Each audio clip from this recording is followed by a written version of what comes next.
to be a member of the new group of world servers, you are likely to be a person that is moving from the mystical orientation to a much more practical, grounded spirituality at the same time. And that's what's needed in the world today. So um, this burning ground that I mentioned is a testing time to see if we can get real about this.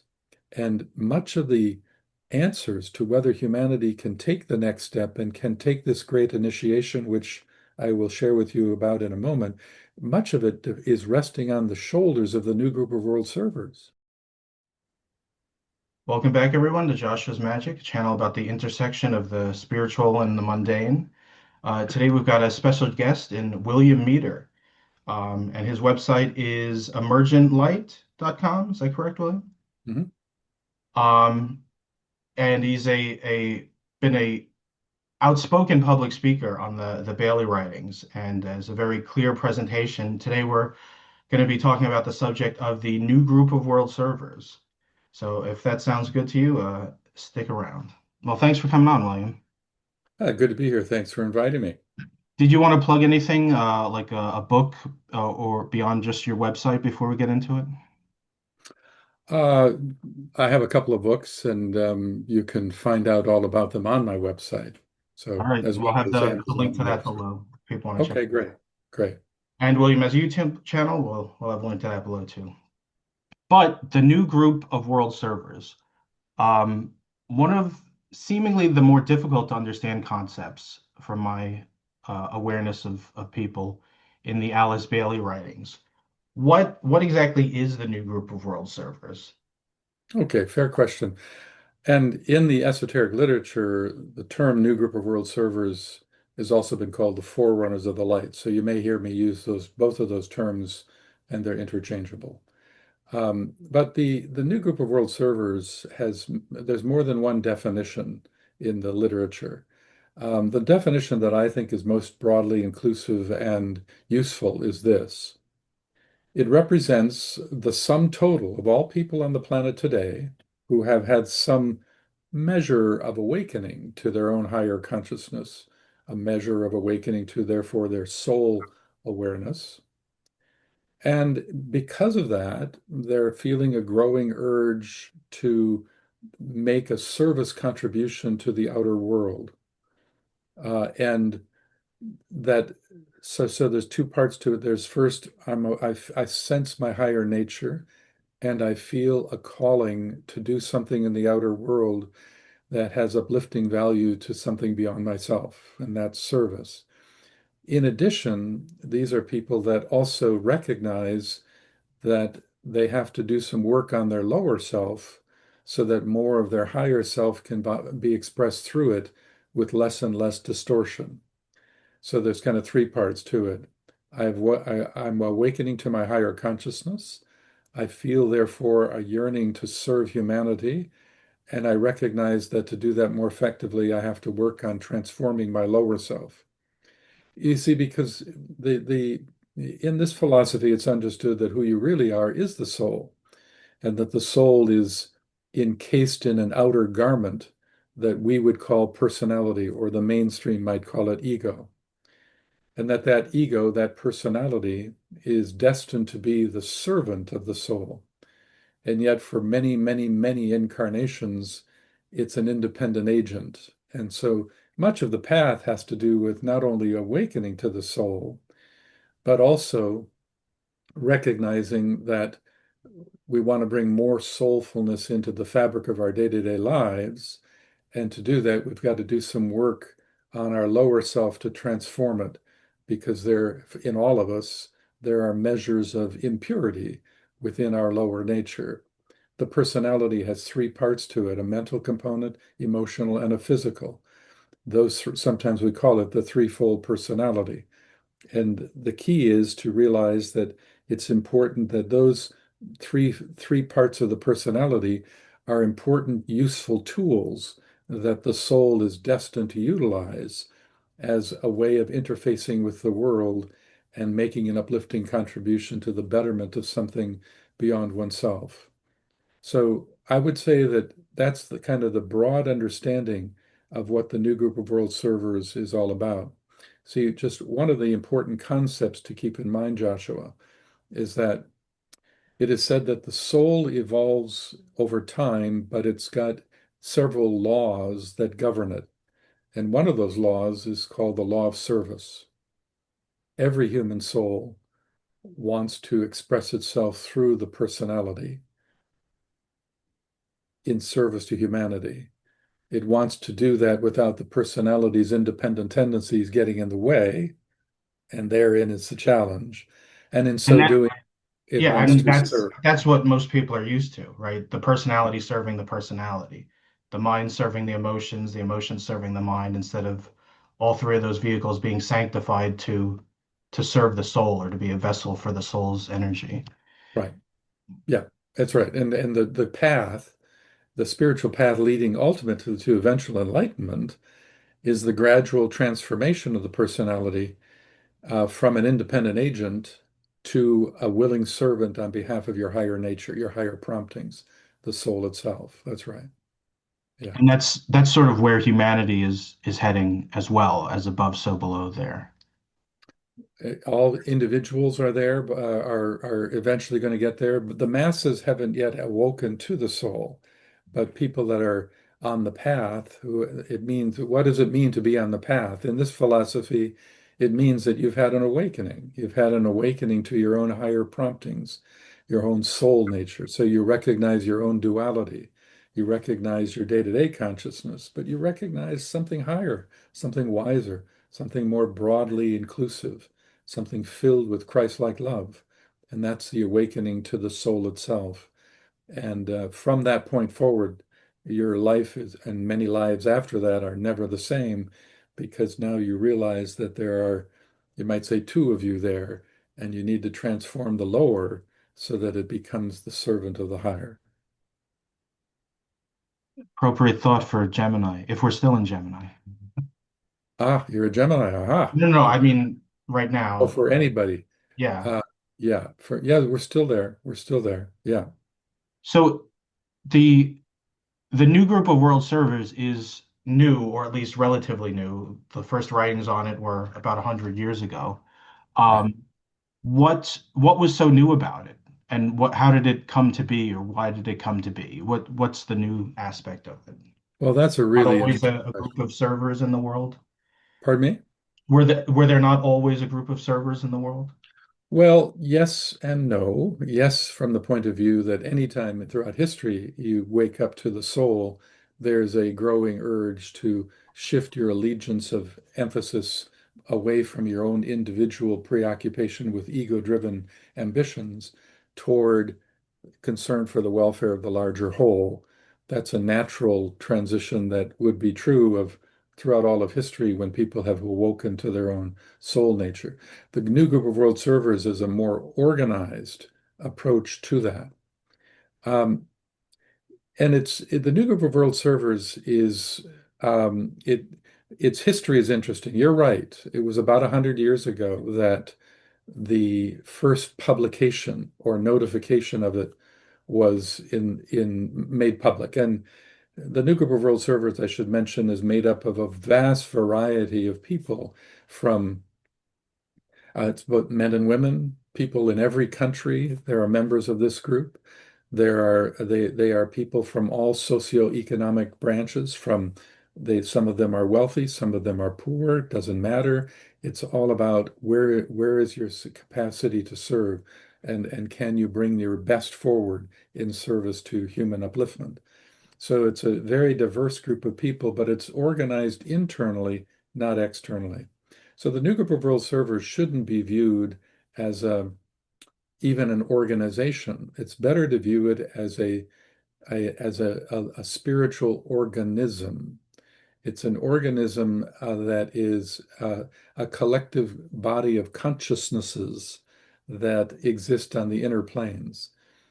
So in fact, it's advised not to have a formal organization in the outer world called the New Group of World Servers, although I'm sure somebody has made some sort of website making newgroupofworldservers.com or something. But it's basically better for it not to be viewed in that way. It's a subjective inner group.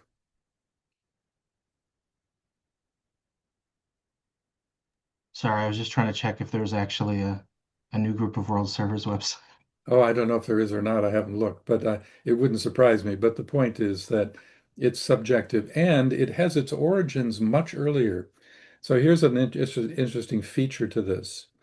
You know, it is said in this philosophy that the masters of wisdom, and they are all the liberated human beings that now are no longer on the human plane. They're no longer in the human kingdom. They're in the fifth and sixth kingdoms of nature. It is said that that group, headed by the Christ, meets in conclave every 100 years to help humanity move forward for the next 100 years. Sometimes it's called the conclave or the General Assembly. And this conclave happens on the 25th year of every century.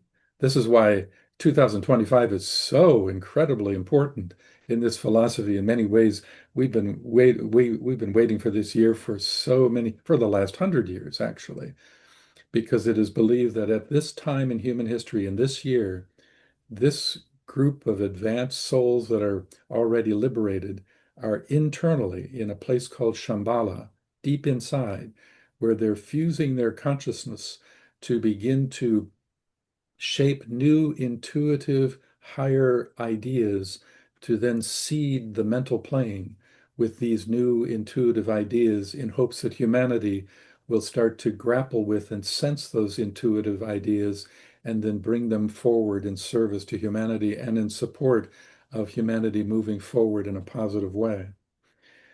Interestingly, there are bits and pieces of information about this that go back centuries. Um, for instance, I think the first reference to it was in 1425, that this conclave was occurring. I do remember that in the conclave of 1525, it is said that the masters at that time decided to create what they called at that time a band of brothers, which was just simply saying, create a group of spiritually oriented people who are people that want to serve, and that starting to prepare this group for future work in future centuries to come. And that group beginning in organizing in Hmm, 1525 is what today we call the new group of world servers. interesting. And then it came to be either in the early 1900s or late 1800s. Is that what the Tibetan says? Well, he said it was publicized Hmm, in 1925 at the last conclave. It was hmm, publicized for the first time, but it had effects all the way through. For instance, the 1825 conclave had much to do with really facilitating and amplifying the rise of the Industrial Revolution in humanity, starting in England. Um, it also had a lot to do with triggering the rise of the labor movements around the world. Um, for instance, and not going back a couple of hundred years earlier in the 1625, that particular conclave had a few effects, but one of them was to create, to support or stimulate a rise in opposition to the dogmatism of the church. hmm. So I guess what I'm trying to say is that these conclaves are hugely important because they stimulate subtle changes that then take a century to start to unfold. But the origins of the new group of world servers goes back to the 1525 conclave, and that was my point. Yeah, things don't happen overnight, I guess. Indeed, indeed. Um, I guess since you bring up the conclave, do you have any intuitive insights about what may or may not have been decided at this one? Well, some people have asked me because I have a whole weekend retreat that I've been focusing on live with groups of people. I've done it in four different countries so far. I'll be doing it in the States here in twice in the autumn. And The idea here is that we don't know if it's a particular time of the year, a particular day, a month, a week, whatever. Mm, We don't know. All we're told is in the 25th year is when this happens. So the assumption that I'm holding and many other people are holding is we should view it as an event that is relevant the whole year, the mm, whole year. And there's a few things that we know will be important, particularly for the new group of world servers, because in many ways, the new group of world servers are the forerunners of this. And that's this, they're also called the forerunners of the light. You know, we're told that from the years 1945, at the conclusion of World War II, to 2025, that's called the era or the stage of the forerunner. And so these last many years from 1945 to now have been a testing time to cultivate more of that unitive capacity of the forerunners. And now we're at the culminating year, which means that it's now that those who are on the path, your contribution is more needed now than ever. This is the time to bring your best forward. And so we know, for instance, that there are a couple things that are likely to occur as a result of this. Not immediately, could take years or decades to start to unfold. But one of those is that we're told that the preparation for the externalization of the hierarchy, the first stage of it, will take place. The hierarchy is a reference to the inner masters, the masters who have lived human lives already and have liberated themselves, headed by the Christ.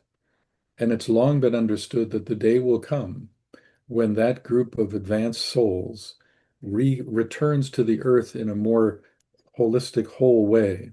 There's a whole mythology about back in ancient Atlantis, how the hierarchy of masters at that time walked among us.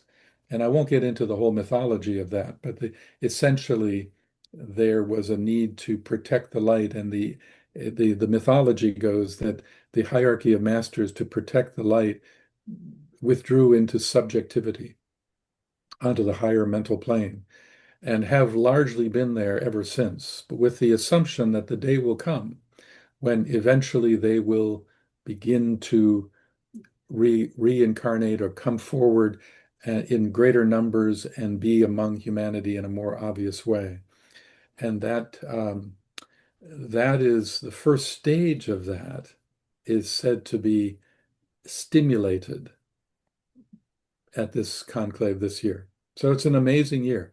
mm, Another factor of this year that is important is that as you well know, there are seven types of souls, and that we call them the seven ray types. And think of a ray as being a lens through which life looks out and organizes its perceptions. And there are seven inner ashrams that these rays relate to. So, for instance, if a person is a second ray soul, which is called the ray of love and wisdom, internally, their soul is a member of the second ray ashram, and that your soul's purpose is not even your purpose. It's actually the purpose of the inner ashram that you as a soul are coming forth from. And so you're acting as an agent on behalf of an inner ashram. Well, having said that, there is one of those seven ashrams that has been out of incarnation. It has a very short cycle in its incarnating of disciples and drawing them back. And it's called the fourth ray ashram, the fourth ray ashram.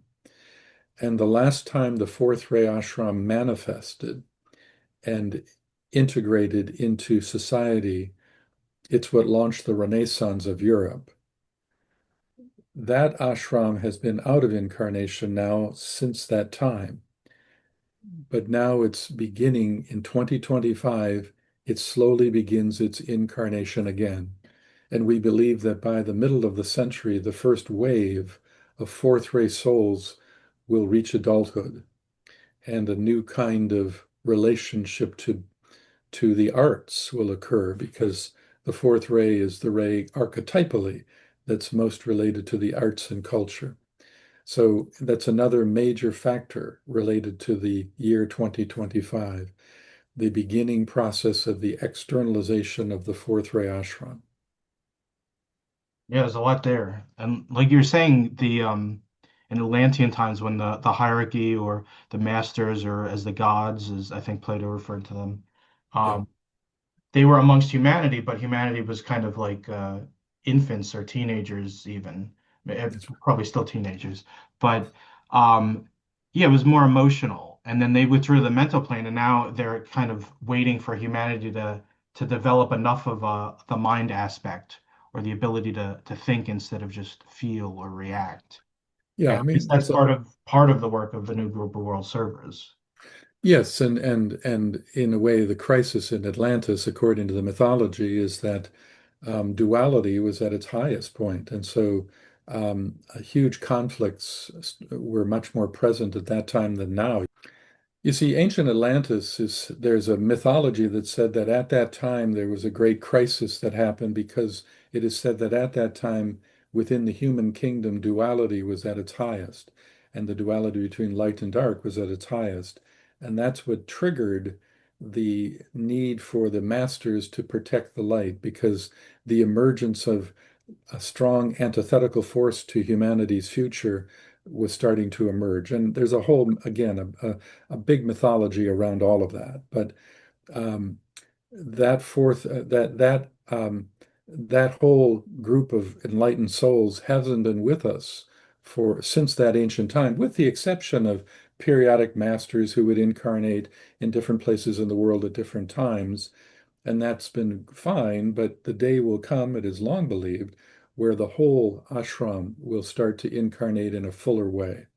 And that's really what we're talking about when we talk about the beginnings of the externalization of the hierarchy. And as I said, the fourth ray is the ray that is an ashram that hasn't been present for some time and now is going to begin its process of incarnating. So a new kind of human being will be among us and we'll recognize it more clearly in a couple decades, I should think. So yeah. And I don't think we mentioned it, but the fourth ray is the ray of harmony through conflict. That's Yes, the sort of that's name of right. it. Yeah.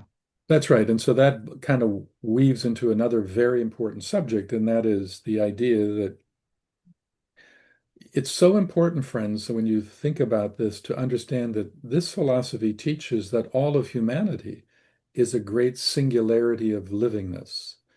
It's a being, and that you and I, as souls, are cells of consciousness within its beingness. And that so the whole of humanity is also governed by a ray, and it happens that the whole of humanity is governed by the fourth ray. And now that's different than what I was just talking about. I was talking about uniquely individual fourth ray souls. That group of souls has not been in incarnation since the Renaissance, but and that they are about ready to start to incarnate again. But when we look at all of humanity in its singularity, it is said that humanity has a fourth ray soul and a fifth ray personality. So it's called, as you rightly say, Joshua, the fourth ray is called the ray of harmony through conflict. It's not called the ray of harmony and conflict. It's only in the human kingdom where life, as it evolves through the human kingdom, um, must enter into periods of crisis and conflict as a function of growth and evolution. So just realize that it's part of the nature of what it means to evolve through the human kingdom that crisis and conflict are kind of built into it. It's not true when life evolves through the plant kingdom or the animal kingdom, but it is through the human kingdom, and it's not true with the kingdoms that go beyond the human, the fifth, sixth, and seventh kingdoms, which are internal, subjective kingdoms. It's not true there, but it is true in the human kingdom. Yeah, the Tibetan, to talk about the Devas for a minute, which I haven't really covered on this channel. For those of you who don't know, the Devas are kind of the sister evolution to humanity. We're going in one direction there, to some degree going in the opposite direction. And but the Devas don't have the same learning pattern as humanity. They're, I think he said, increasingly identified with sensation and feeling and experience, whereas humanity, how did he put it, identifies with forms and then becomes dissatisfied and needs to destroy the form. And that's Mm. not just outward physical forms, but emotional forms, thoughts, uh, and so we learn through breaking things essentially, whereas the Devas learn through experiencing sensation or something along those lines. Well, the big difference between the human kingdom and the Deva kingdom, they're considered parallel evolutions, and they support each other's evolution, but the nature of the support is quite different. Think of Deva as being the intelligence of divinity. Deva is what we would call the third aspect. And Deva is also known as angelic in Western language. The angelic kingdom or the Deva kingdom is itself hierarchical. And so there are very, very lofty angelic Devic lives, and then there are very, very primitive Devic lives. And so it kind of depends upon where you're talking about in the spectrum of Deva regarding this subject of sensation. Uh, for instance, all the planes of consciousness are planes of intelligent living substance, and all of that intelligence is Devic intelligence, that is, whose origin is the one life, God. As a simple example that I like to use, if I cut my hand, it heals itself. That's an intelligence. That's part of Deva. If I, and so you've got a hand to show it. If I have an emotion, I'm experiencing the assembly of emotional intelligent substance, and the thought and the product of that assembly is the feeling itself. That too is Deva. If I have a thought, I'm experiencing the assembly of mental substance, and the product of that assembly is the thought itself. That's Deva. Wisdom, that's Deva. Intuition, that's Deva. So Deva is a category of livingness that provides human beings with the instruments, the intelligent instruments that actually make it possible for us to perceive anything. And your soul, which is found on the higher mental plane, is enwrapped in what we call the causal body. And the causal body, the substance of the causal body, is a great Davic life. We call it Mhm. the solar angel, which is a whole big subject in its own right. So Deva is always understood as divine intelligence, and it too is hierarchical. And it's certainly in the lower aspects, it responds to humanity, right? Like Right. humanity has a thought or an emotion, and the corresponding or relevant devas generate that into exoteric expression, let's say, on the mental plane or the emotional plane. Yeah. The very fact that people are listening to this podcast, they're seeing the screen, they are thinking and feeling all of that that is happening to each one of us at this moment. Deva is participating in the capacity to perceive anything. And that's happening right now in all of us. It is said that the Deva kingdom or the angelic kingdom is so close to us that it's as if we are all fish who do not know what water is. That's how close it is to us. That's an interesting analogy. Yeah, and it's so important. And in many ways, the evolution of human consciousness is a shifting from lower, more primitive Davic vibrations that have had a conditioning effect in our lower nature and living more the higher. We're trying to live more from the soul level, which is being supported by a great angelic Deva. As I said, the solar angel, as it's called. And the lower part of us, the mental body, the emotional body, the physical body, all of those are layers of Deva as well, of intelligence, but of a lower order. In fact, all of those Deva are called lunar angels. They provide the intelligence that makes possible your thoughts and feelings and physical experiences and even healing. But on a higher level, your higher consciousness, your soul, is is is engaged or is cooperating with a much higher deva that makes it possible for you to realize wisdom, rather than just knowledge, to make it possible for you to realize higher love rather than just personal love or desire. So, in many ways, the whole path is a path of shifting your allegiance from lower Deva and your relationship to lower Deva and to be much more aligned with higher Deva that are playing out at the level of the soul within. Hmm.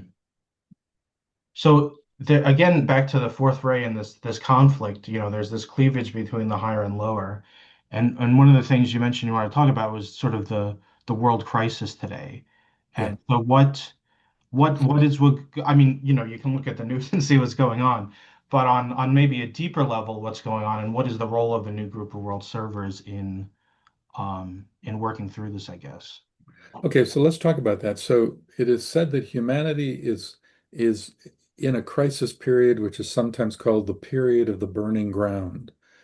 Always a great initiatory opportunity or transitional opportunity for humanity. In front of it will be major crisis. It is said that humanity is approaching the first initiation. Now, initiation is a very big subject, but and I'd like to touch on it a bit with you. But before talking about the initiation itself, let's talk about the burning ground. The burning ground is the period of time where we're being tested to see if we can really rise to the occasion as a species to live the next step on this planet and move forward. Now, the reason why the burning ground is really present now is twofold. It's because we're in two major transitions and they happen to happen at the same time. We're in an astrological transition from the age of Pisces to the age of Aquarius, which most people are familiar with, but we're also in a transition from a sixth ray age to a seventh ray age. And so we've got two major transitions happening at the same time. Now, what those transitions are doing is they're facilitating or they're creating they're conditioning the collective consciousness of humanity, these two forces. Let's just for now say we'll look at Aquarius and Pisces. They are both conditioning the collective consciousness of humanity. And it's causing people to identify with one side or the other. It's emphasizing duality, therefore, and it's creating more and more polarization, which is what we see in the world today. Everything is very polarized. There's very little middle ground. There's very little sort of working with the other side to find ways of compromise and finding useful solutions that help the whole. So it's a very strong battle that's going on. Now and as I say, it's also a sixth ray age to a seventh ray age. The sixth ray, which is called the ray of idealism and devotion, has been a dominating energy for the last 2,000 years, and indeed is the energized ray quality underlying the sign of Pisces. And the sixth ray uh, really was very mystical, and it's the ray that governs theology and has all world religions have at their soul nature a sixth ray soul. Think of institutions as beings as well. And religion is one of those beings, and every religion is an entity, and every religion has a soul nature and a personality nature. But the soul nature, pretty much, of all major world religions is sixth ray, and that's the ray of idealism and devotion. It emphasizes the idea that you find divinity through the heart, and you find divinity by going into isolation. That led to a cloistered approach that led to the idea that in extreme it led to let's get behind the convent walls where we're safe, where we don't have to worry about the world, the flesh, and the devil, as it is said, and and be protected behind the convent walls and establish contemplative rapport with the divine. Okay. And that's for the last 2,000 years, that has been kind of an underlying theme that the world is the enemy and that God is found internally, but primarily in isolation through love and feeling. There's very much a duality with the six ray approach. There's the devotion to the divine, and there's the sort of eschewing or abstaining from the lower, the God, the flesh, and the devil, as you put it. That's right. That's right. In fact, the sixth ray people with a lot of sixth ray in them, and who are interested in spirituality, often are preoccupied with the duality between the God out there and the circumstances of the world. It seems so extreme. And the sixth ray brought spirituality down to the sixth plane, which is the emotional plane. So there's a direct correlation between the numbering of the rays and many other things. Like, for instance, in this example, the sixth ray governs the sixth plane, which is the emotional, which is why theology has historically had a strong emotional component to it. Mm, The seventh ray says push it down one level further onto the physical plane, the seventh plane, and use your mind in addition to your heart. Because in many ways, the sixth ray era rejected mind or put it into a secondary category, whereas the heart was primary and the mind, in many ways, was distrusted. Even in Catholicism, for centuries, they didn't want parishioners to read the Bible. yeah. They didn't want to exercise their mental faculty in that way. But the seventh ray age is all about recognizing that your mind and your heart are equally sacred. They're different, but they're equally sacred, and both are needed, and both facilitate bringing spirituality into more dense, tangible expression. So the seventh ray age is an age where we're trying to concretize spirituality. We want to bring heaven to earth. We want to help to repattern the way we outwardly live in our social institutions and our patterns of outer life, to rebuild things so that more of the best of the human spirit can find expression through those social institutions. That's what the seventh ray is all about. That's why the sixth ray is called the ray of mysticism, but the seventh ray is called the ray of practical mysticism. And to be a member of the new group of world servers, you are likely to be a person that is moving from the mystical orientation to a much more practical, grounded spirituality at the same time. And that's what's needed in the world today. So this burning ground that I mentioned is a testing time to see if we can get real about this. And much of the answers to whether humanity can take the next step and can take this great initiation, which I will share with you about in a moment, much of it is resting on the shoulders of the new group of world servers. So, and I believe that many people that are probably listening to your podcast here are likely members of the new group of world servers and don't know it. Most people that are part of the new group of world servers, and now they're in their millions, most are unconscious of the fact that they're part of a group because it's subjective, it's inner. Um, and and that group, in many ways, is the antidote to the problems of the world today, because they are able to be inspired by their souls in the ashrams from which their soul issues forth. So they're being inspired with new and progressive ideas that have the power to uplift in all the departments, whether it's government, education, science, the arts, religion. All of these are categories of human consciousness evolving through the vastness of time. So when we move into a seventh ray age, we're moving out of the convent and going into the world. We're not escaping from the world, not running from it. We realize that that notion of the world, the flesh, and the devil is a misunderstanding. Every social system is alive. It's a living being. It has a soul. It has a lower self, and it's struggling to transform the lower on behalf of the higher, just like you and I. No different, no different. So the movement with the new group of world servers is to go into the world, into culture, into civilization, and be an uplifting contributor to a better circumstance in whatever circumstance you're in. And where you go as a member of the new group of world servers will depend upon, in large measure, what your soul ray is. So first ray souls are often driven to go into politics or executive tendencies, while second-ray souls see their service more in terms of the helping professions, education, teaching, healing. Third-ray souls, for example, have a lot to do with economics, supporting um, redesigning economic patterns so that um, there's a more right distribution of resources that must come forward to ensure the sustenance of all life. The fourth ray disciples are much more likely in the group to be involved in the upliftment of the arts and culture, and the fifth ray science, and the sixth ray is often, as I say, related to religion or causes, to fight for a cause.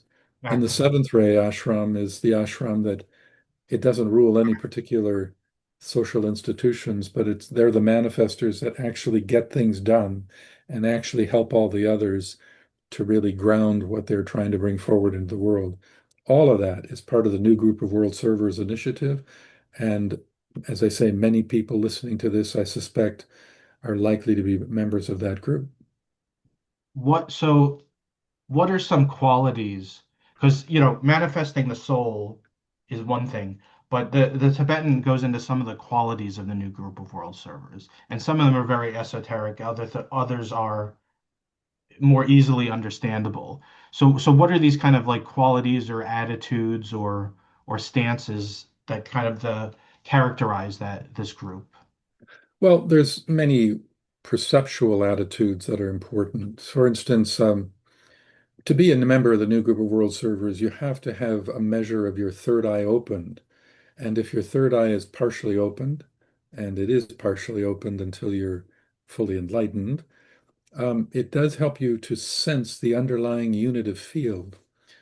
People that are new group of world servers members sense that even though there's this vast diversity of humanity and types of people and cultural differences and all of that, underlying it all is a sense of a fundamental unitive quality.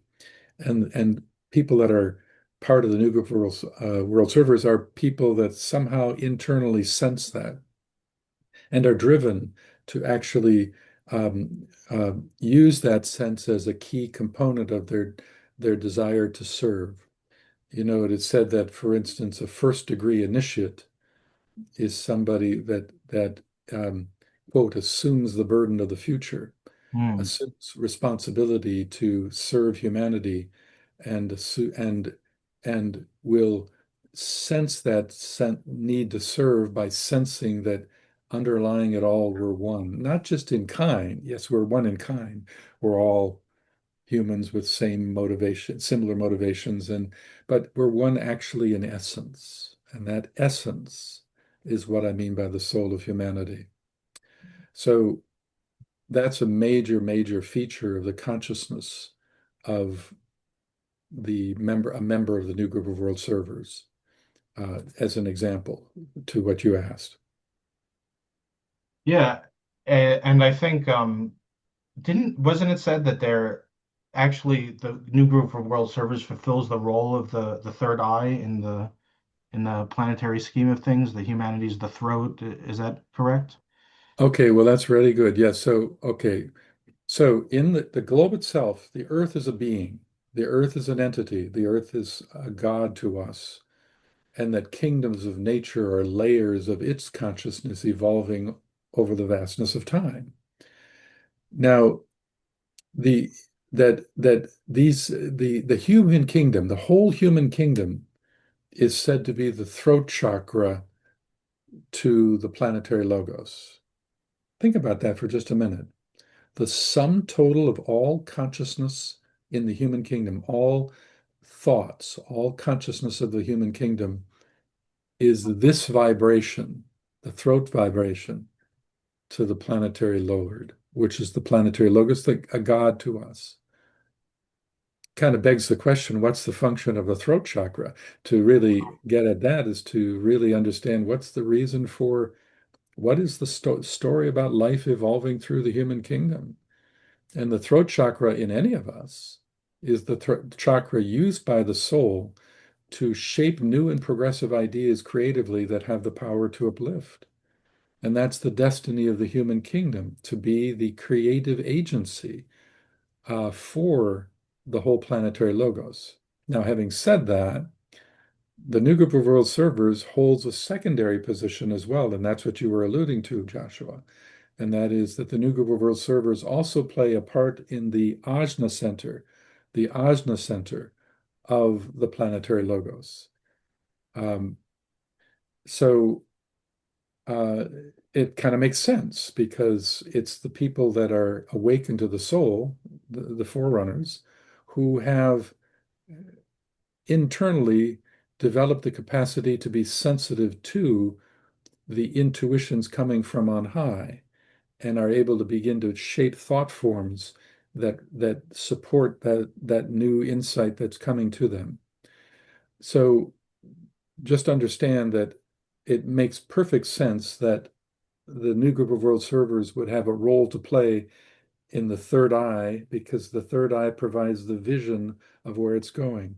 Where is the planet trying to evolve toward? What is it doing? Where are we going? That's a third eye function, and that's part of the role of the new group of world servers. Yeah, trying to be, I guess, a bridge between the masters of wisdom, the spiritual hierarchy, and humanity to make that heaven on earth come about. Which That's which right. which reminds me of something you were saying before. The Tibetan had something very interesting to say about the sixth and the seventh ray, that the rays don't actually go sequentially in world periods all the time. And but when they do, it's actually very powerful.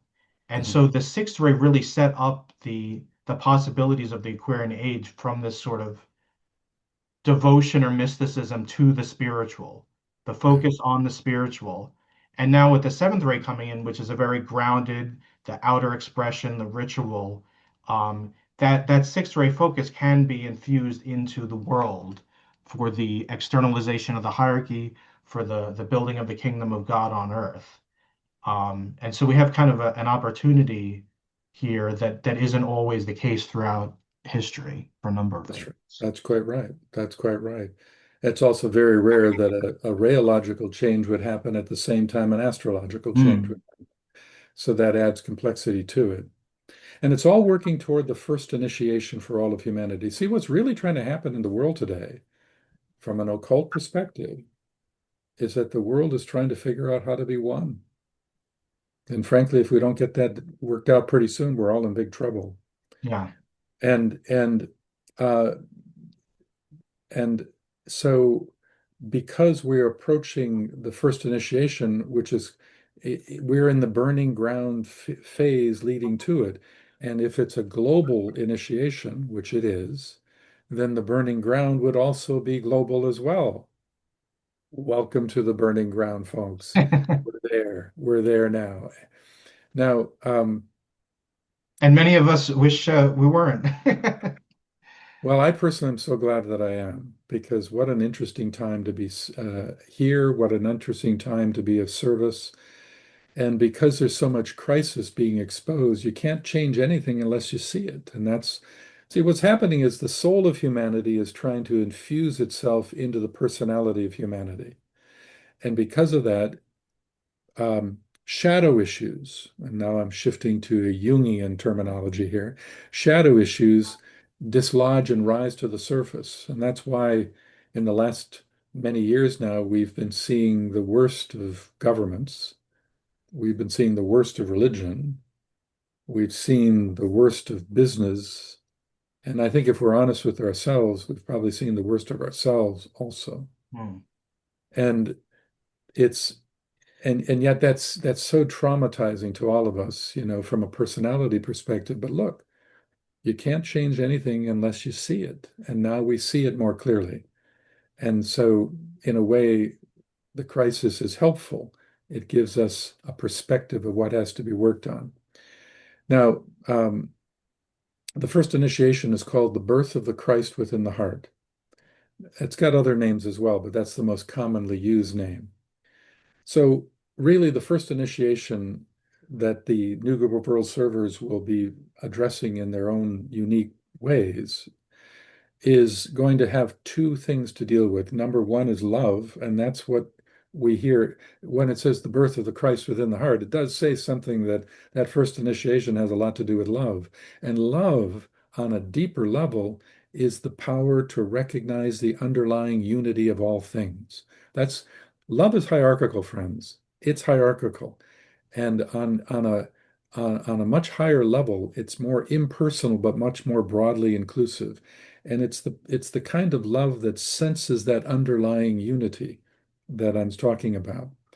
Love is the recognition of the underlying unity of all things.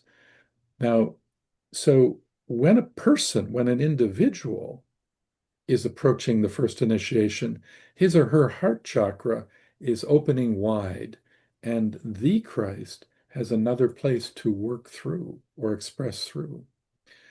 Well, on a collective scale, level, we're trying to recognize our oneness, and we do that through cultivating higher love within us. So much of the first initiation is to establish higher experiences of love that help us recognize that underlying our diversity is actually a fundamental unity, you see. So the first initiation has much to do with that. I But the think other there's thing with been, the first, go ahead. I was just saying, I think there's been some hopeful steps in that regard. There's definitely a sense today that even in countries where sort of have some antagonism to, or whether it's open conflict or a proxy thing or whatever, that people still think the people of the country there's goodness there, even if the governments are in conflict. And Yeah, I think most people around the world would not like to get into wars or whatever. indeed. Yeah. Indeed. Yeah. Yeah.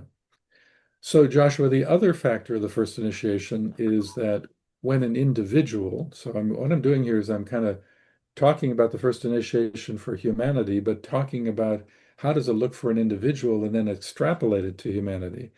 For an individual who happens to be approaching the first initiation or taking it, it's an indication that the soul has taken dominion over the appetites of the physical body.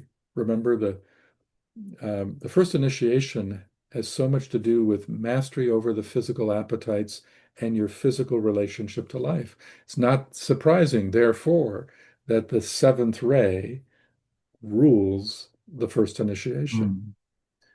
for the reasons I said earlier, because the seventh ray rules the seventh plane, the physical dimension of our lives. So, um, what do we mean by that, though, that it's taken dominion over the appetites of the physical body? I can tell you what it doesn't mean first. It doesn't mean that suddenly you're now a first degree initiate and you no longer have a need to eat or you no longer have a sexual life. It doesn't mean anything like that. What it means is that even though those are natural biological drives that are part of our instrumentation, our physical instrument, even though they are engaged in your life, there's a higher part of you, another part of you, kind of behind the scenes, holding a sense of regulatory oversight over those appetites so that they don't lead you. A higher part of you is actually leading you. And it also means outwardly, with the first initiation, to live a more coordinated, effective outer life. Well, so now let's extrapolate that to humanity approaching the first initiation. When we talk about appetite, what we're really talking about collectively is appetite in another way. The problem, one of the key problems is excessive consumption. Humanity is plagued by excessive consumption. In fact, our whole economic systems are governed by it. And Certainly in the West, at least. and Maybe not certainly, as much in some other parts, but yeah. yeah, but they're becoming more westernized as well too. So the idea is, a few years ago, I was invited to be a speaker at Findhorn in Scotland, Hmm. and I'll never forget it because there were a lot of people there were experts in environmental issues, and in fact, Findhorn has really moved, or it did at that time, it was moving toward really focusing on how can we minimize our footprint uh, as we move forward as a humanity. Well, I remember learning at that time it was calculated that if Western society, we'll use that bracket, if Western society were to continue with its level of consumption, it would take 4 Earths to make that all possible in the long run. Think about that. 4 Earths would be required to maintain the kind of consumption that we are demonstrating today. So it's a classic example. But the key to understanding the first initiation for humanity, and this is a key principle for the new group of world servers, Joshua, it's called the principle of right relationship. Now, the sign of the zodiac most associated with the principle of right relationship is the sign of Libra. This is why Libra is said to be one of the most important astrological influences in support of humanity taking the first initiation and the dawning of the Aquarian age. Because you see, traditional astrology will talk about right relationship, but it'll always think about it in terms of interpersonal relationship. Mhm. That's just a small factor in it. It's much bigger than that. And on a global scale, it's right relationship, like, for instance, what is the right relationship between nation and nation? What is the right relationship between men and women? What is the right relationship between humanity and how it relates to Mother Nature? What's the right relationship to humanity with resources, and religion? What's the right relationship between a government and those it governs? All of these are crucial, crucial questions that have to do with the capacity of humanity to eventually take the first initiation, the establishment of right relationship. And the new group of world servers are the agents of that. I was going to mention that even though they're called the new group of world servers or they're called the forerunners of the light, it's interesting because we're told that the masters look at that new group of world servers who are in incarnation, now in their millions, and they have another name for it. They call it the world disciple. Hmm. The world disciple.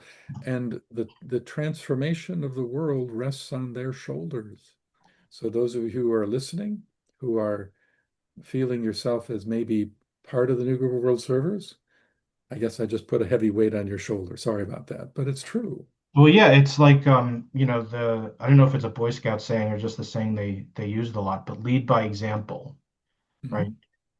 Don't and that's the thing when you're able to embody the soul and the qualities of the soul to some degree, you're Right. able to some degree lead by example.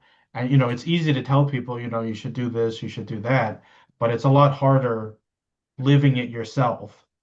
And when you're actually living it yourself, your words have an energetic resonance behind them. Mm. So you can really not command people, but have a positive influence beyond just, mouthing platitudes or whatnot. That's right. That's right. See, now back to the burning ground for a minute and the new group of world servers. If you think about this, let's use a good example. I always found that the environmental issue is a really good example. If you were to go back, I don't know, 50 years, 60 years, hardly anybody was talking about protecting the environment. I mean, but today it's like a huge subject in the consciousness around the world to how to protect the environment. Now, um, here's the thing, as the soul of humanity is impressing itself on the personality of humanity, it's impressing humanity with this note of seek out right relationship. That's one of its great, it's demonstrating a higher value system. That's what the soul of humanity is. It's our collective higher value system. And it's rooted largely on the search for right relationship. And the soul of humanity is trying to impulse that through the personality of humanity. And what's the personality of humanity? It's our cultural differences, historical patterns, the way we historically have interfaced with each other. And now a higher value system is trying to be impressed upon that collective personality. And that higher value system is going to be intuitively registered first and primarily through the new group of world servers on whatever ray line they're in. And so when you have that principle of the new group of world servers acting as agents of right relationship, when that starts to take place, number one, we discover through that something very important. We discover wrong relationship. In other words, you're not going to be able to sense right relationship unless, well, back up. It's only when you can sense wrong relationship that you can do something with it. But you can't sense wrong relationship unless you're being imbued by the urge to find right relationship. So, And in I think other, that's part of what we see today increasingly with things being revealed as wrong, you know. Like yeah, it seems like pretty distressing, but all sorts of negative things which are coming out. It's kind of like those things were a lot of them were there behind the scenes. that's right. But now they're coming into public view and people are, hey, I don't like this, you Yeah, know. And there's yeah. this urge to move to something better in many different ways. You see, and that urge wouldn't be there but for the growing impulse of the soul of humanity to initiate the urge to find right relationship. And so people on the path, forerunners, are becoming more sensitive to that because they're more likely to be receptive from the intuitions coming from the soul of humanity and the ashram. And if they are, so because of that, they're more alert to where there's wrong relationship. And the environmental issue is a huge example of that. Um, we more and more realize that we're not to master Mother Nature, we're constituent parts of her. And but the amazing thing about it is that that's the burning ground. That's the burning ground right there. But out of the burning ground comes the antidote, the rise of the, in this case, the rise of the environmental movement. So the burning ground is both an indication of the crisis that we have to face, but it's also the trigger for the rise of the antidote, who are also going to be members of the new group of world servers. So it's both a the new the it's the burning ground acts as both a indication of crisis, but also the source of the antidote in that sense. Yeah, So, and the need for discrimination within this whole process, mhm. because it's not always clear what's the antidote and what's not. Everything that's new isn't positive, and even things that are from a spiritual prompting become sort of corrupt or distorted version, like the labor movement. That has a spiritual source, but you see all sorts of violence and graft and corruption that came along with that.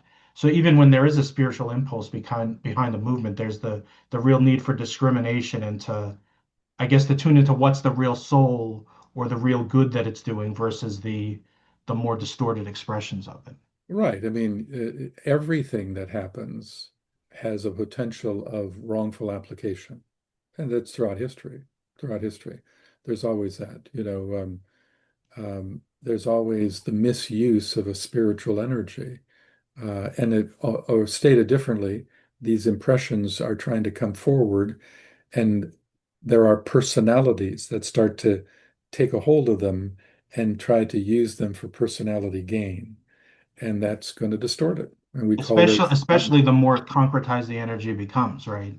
See, right, like in the early days of Christianity, it was this fringe thing, right? It was this ideal that was barely in manifestation, and if you're a Christian, you were getting killed or thrown to the lions or crucified or whatever. And then, add a couple hundred years on it, now it's this popular thing you can use to elevate your status and gain reputation and whatever. And right, so right. the more it comes down, the more it has potential to be used for personality ends instead of living up to that initial soul purpose. Yeah, because as it comes down, it's coming into denser levels of intelligent substance and where there's more probability of personality influence and ambition. in those lower systems of ourselves. So this is why the whole path is both a path of alignment, but also a caution to see how might this deep sense become distorted in my lower self. Um, so that always the spiritual journey is both a inward yearning and an outward monitoring of how my personality is actually taking a hold of these things and using it either for the good or the ill, but often kind of a mixture, you know. It is said that, for instance, it is said that there are no true white magicians in the world today, which is just another way of saying soulfully creative uh, people. There's no true 100% white magicians. You'd be a master if you were. And there's no true black magicians. That means totally selfish, driven, selfish. What you have is a lot of gray magicians. And um, in a So way, we're Gandalf the Grey, and we're striving to become Gandalf the White someday, so to yeah, speak. yeah. It's as if, in a way, it's like what is spiritual evolution? It's the gradual lightening of the tint of that gray over time, over time.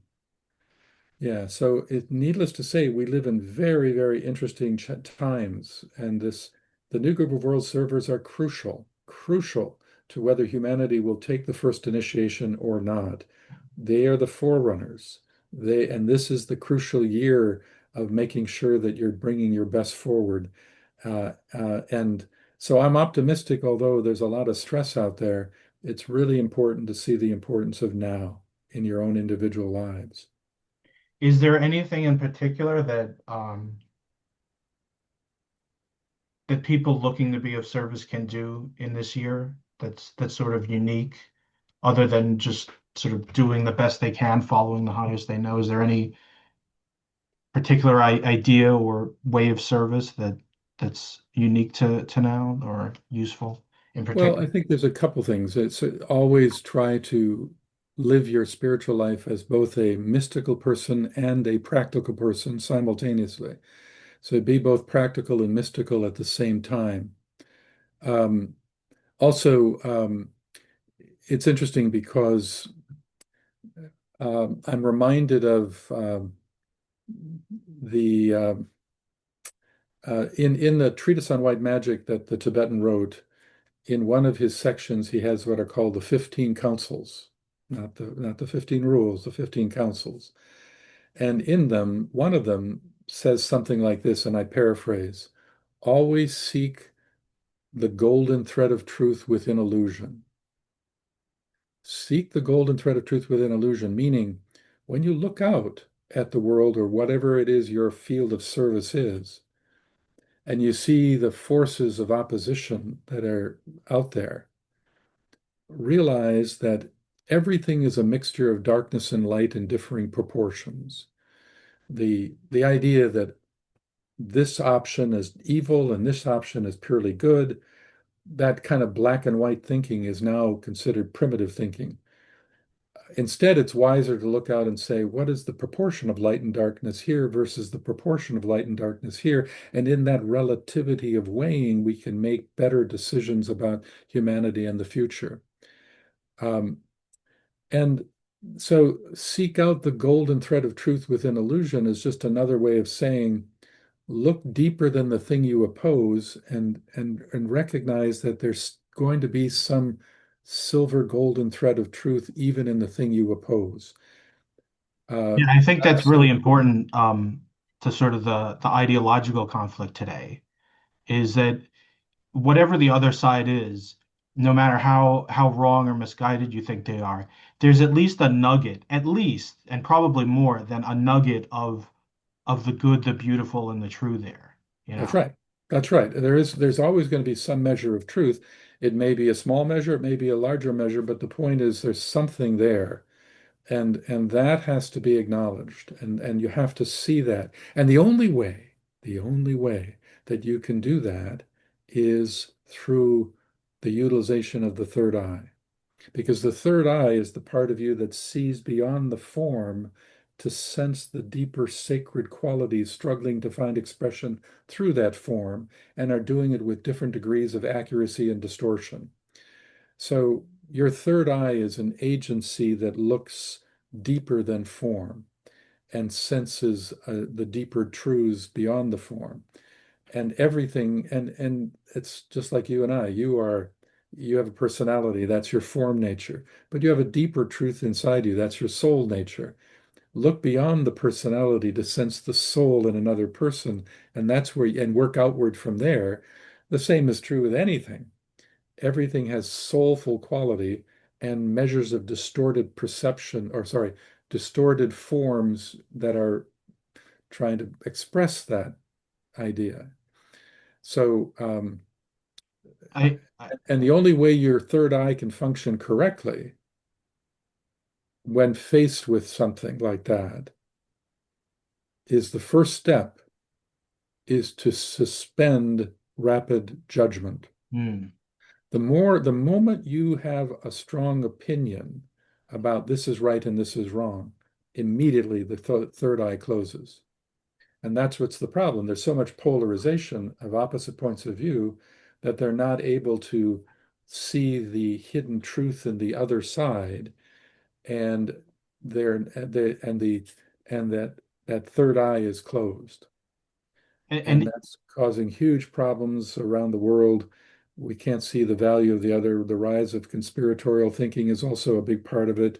So it's a skill that has to be suspend judgment and just look, and you'll well, start to sense it.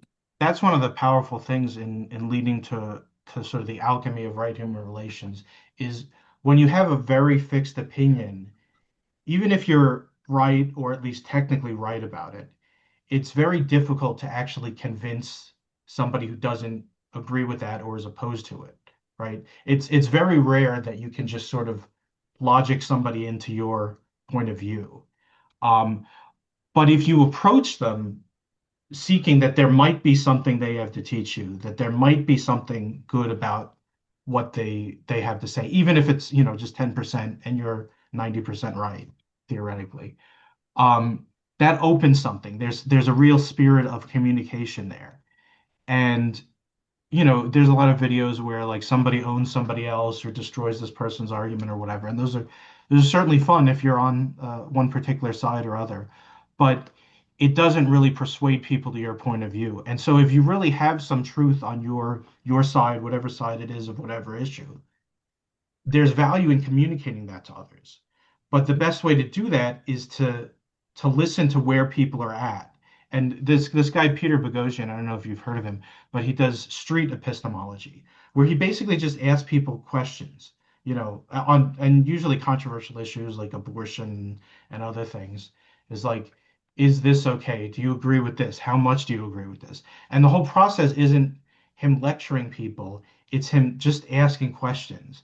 And actually, in this asking of questions, people will often shift their mind, right? Because it's Mhm. not a kind of adversarial thing. There's an openness there.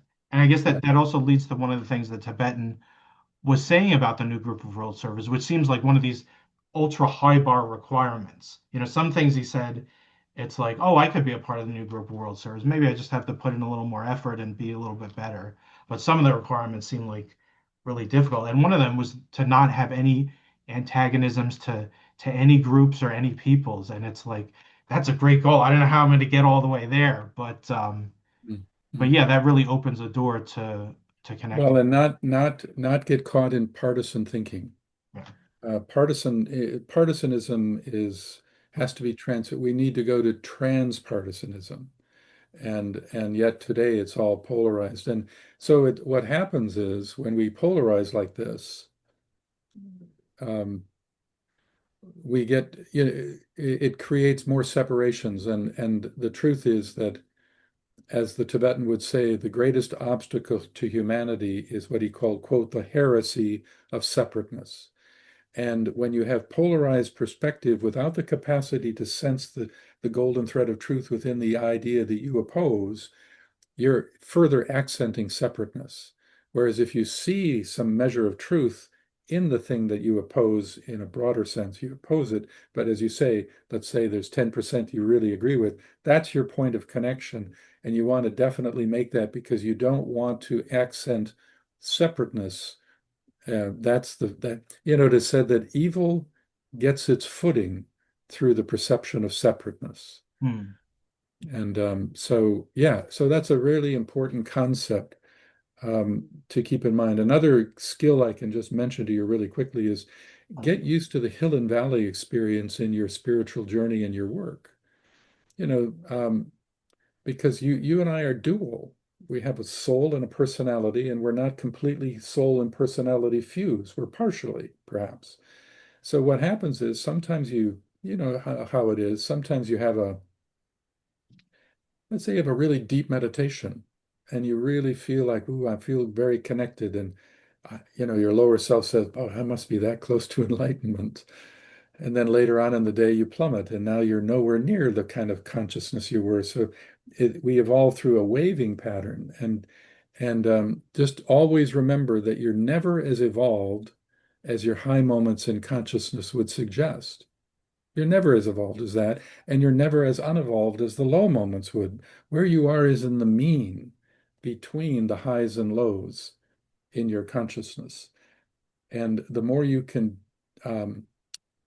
detach from being preoccupied with the high or the low, the more the wave lessens in its intensity. So just kind of get used to it. It's natural in the human kingdom. You have a soul alignment, the soul is contributing, but the lower self does tend to push you back down. And then you strive again spiritually, and then the lower self pushes you back down. It's built into the very fabric of human evolution. And only in this kingdom, as I said earlier, that this kind of pull between two parts of yourself are playing out. And when they're fully resolved under all conditions, that's enlightenment. Okay. Good stuff. Um, I think it's always interesting to hear people's perception of things grounded in their experience. So my question is, I guess I'll say a few things and you run with what resonates with you the most. But what your experience of the new group of world servers or your evolution of learning about that concept over time, what has that been like? And maybe some of the esoteric elements of it, which are um, less obvious. I mean, it's obvious to see, serving here, helping people there, doing your work, but this idea, like you're saying, of being this spiritual organism, of being a part of that. If you have any personal experience along any of these lines or insights that relate to any of that. Yeah. Well, it's one of the things that helps us to become more effective as a new group of world servers is to begin to transcend our personality relationships to a soulful relationship. And that means that the personality idiosyncrasies of other people who are meaningful to you, but their personality idiosyncrasies become less and less relevant because more and more you're sensing the soul in the other, the soul in the other. So I think that that kind of unitive feel, the more we can transcend our own personality, the more we can create and experience the unitive field. When in meditation, for instance, it's really good to go into that deep, expansive place. And as you feel that expansion, feel yourself being expanded into a collective consciousness that is the new group of world servers. So that try to meditatively see yourself as a part of something greater than yourself, as a living cell of consciousness that is serving collectively the outer world in many places.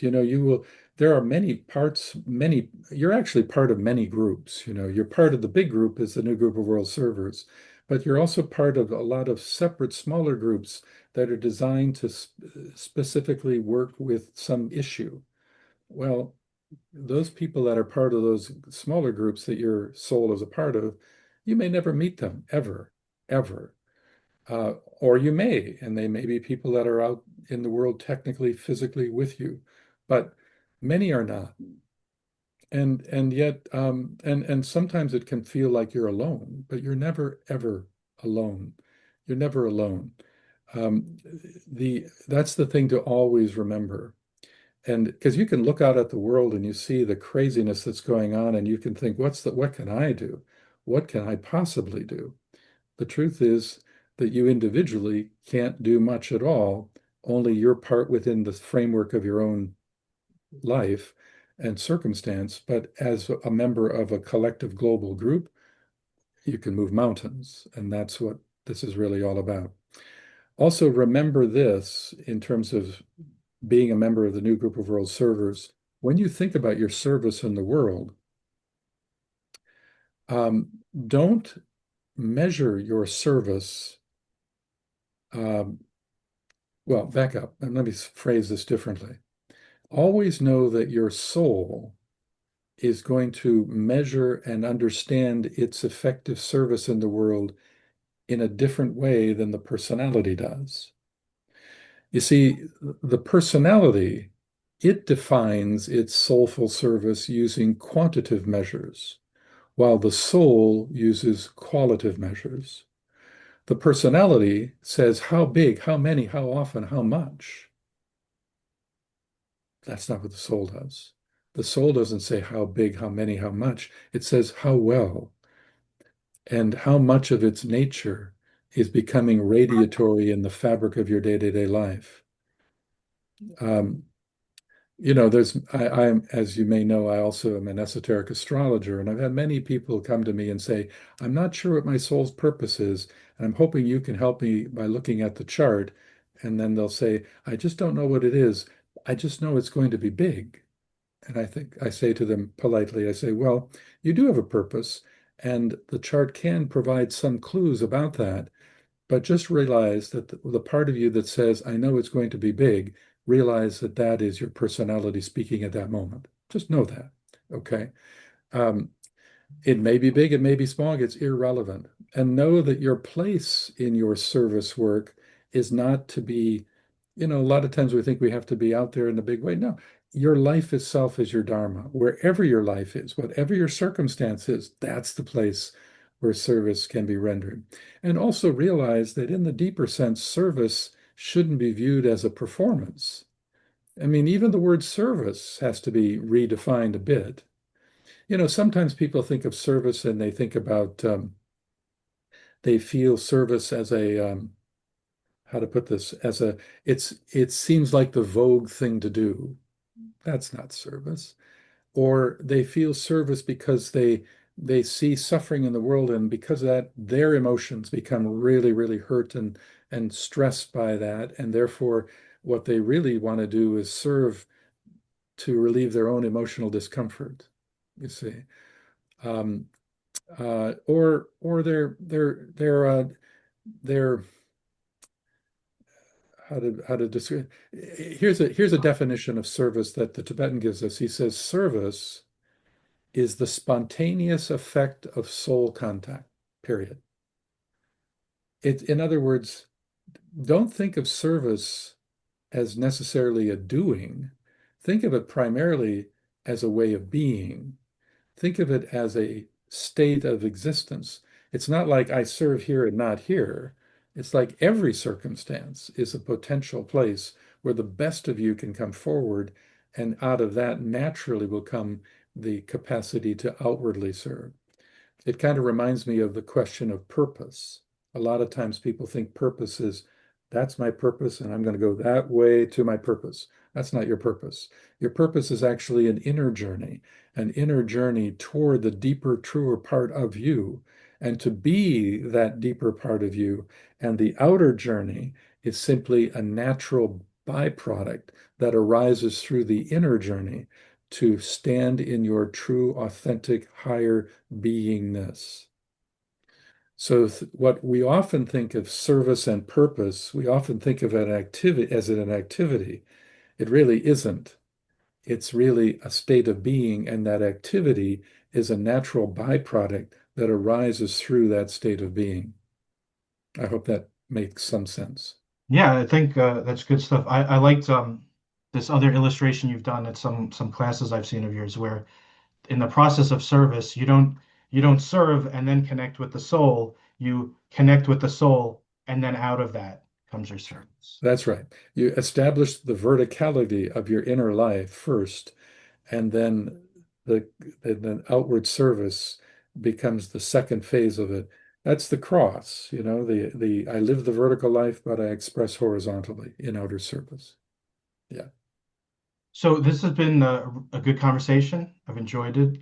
Is there anything you wanted to touch on related to the topic of the new group of world servers before we move on to the final question?